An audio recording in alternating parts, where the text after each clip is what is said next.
So as you're asking, this is the Argos Challenger gearbox. As you can see, this section here is the external case, where the case sits up against here and screws into these 4 holes.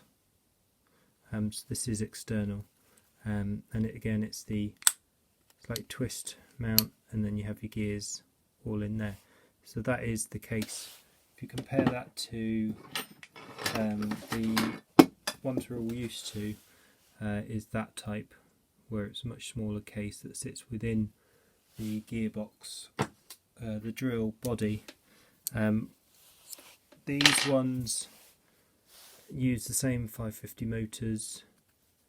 The labels come off, and they just clip in like so. I have spent some time developing the mount for it. So they are usable.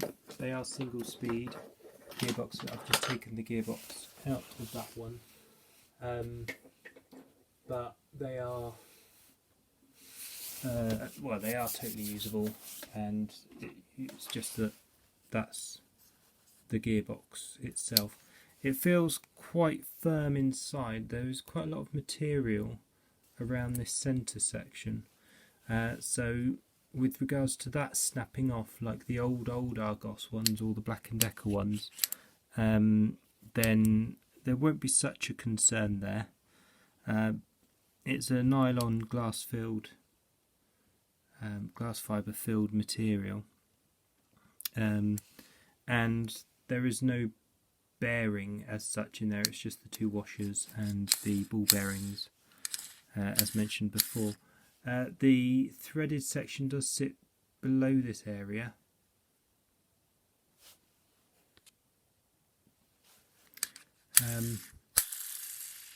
But yeah, it's quite free running. But yeah, that's the only issue about them, that they take up a bit more room on the mounts side of things.